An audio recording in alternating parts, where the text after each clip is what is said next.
సంఘటన జరిగినప్పుడు అధికారుల ఆత్మస్థైర్యం దెబ్బతిన్నట్టుగా మాట్లాడింది. ఆ అంశం మీద కూడా మీరు జన్వాడ ఇష్యూ వచ్చినప్పుడు రాష్ట్రంలో హైదరాబాద్ కేంద్రంగా శాంతి భద్రతలకు సంబంధించిన అంశం లోపల ఎప్పుడప్పుడు కఠినంగా గట్టిగా వ్యవహరించాల్సి వస్తుంది. జరిగిన సంఘటన గురించి ముఖ్యమంత్రి గారు స్పష్టంగా శాసనసభలో చెప్పిన తర్వాత కూడా బండి సంజయ్ గారు అట్లా మాట్లాడుతూ ఉంటే వారి విజ్ఞత, వారికి ఉన్నటువంటి వివేకం.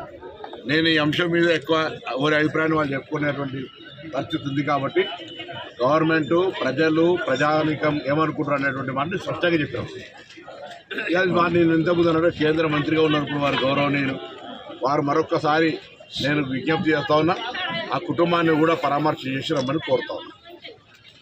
వారిని ఏ విధంగా చనిపోయినరు, మిగతా హాస్పిటల్ ఉన్నారు, ఆ పరిస్థితిని చూసొచ్చి అప్పుడు స్పందించమని నేను బండి సంజయ్ గారిని కోరుతాను. నేను అల్లు అర్జున్ ప్రశ్న పెట్టినా అదే అంటారు. దీనికి సంబంధించి ఏదైనా ఆల్రెడీ శాసనసభ వేదికగా గౌరవ ముఖ్యమంత్రి గారు ఇప్పుడున్నటువంటి జరిగినటువంటి అన్ని స్పష్టంగా చెప్పినారు.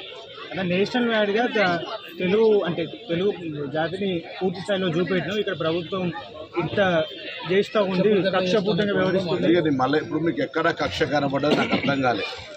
కక్ష ఎక్కడ కనబడ్డదో అర్థం కాలేదు. ఇలా కక్ష అనేటువంటి పదానికి అర్థం లేకుండా ఈ పదంలోకి తీసుకుంటాం. అంటే రాష్ట్రంలో ఇప్పుడు ప్రధాన ప్రతిపక్షాల బీజేపీ వచ్చి బీఆర్ఎస్ సినిమా ఇండస్ట్రీస్ మీద ఎక్కువ వాళ్ళు ఫోకస్ చేస్తున్నారు. మిగతా సమస్యలు లేవని మీరు కరెక్ట్ మాట్లాడారు. మొన్న అక్బరుద్దీన్ ఓవైసీ శాసనసభలో మాట్లాడుతూ ఏసీబీ కేసుకు సంబంధించి శాసనసభలో చర్చ చేయాలంటారు.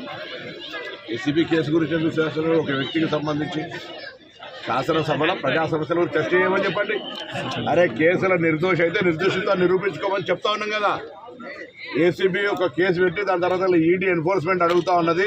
దానికి సంబంధించినటువంటి తప్పు, దానికి సంబంధించి ఏదో అధికారంలోకి వస్తామని మీరు ఇష్టపడి చేసిన ఆ విధానంలో దానికి సంబంధించినటువంటి డబ్బు ట్రాన్స్ఫర్ విషయంలో కూడా పొరపాటు జరిగితే ఏసీబీ అట్రాక్ట్ అయింది. అచ్చా మాకు మేముగా సోమోటో ఏదో మేము పిటిషన్ ఇచ్చి కేసు పెట్టింది కాదు.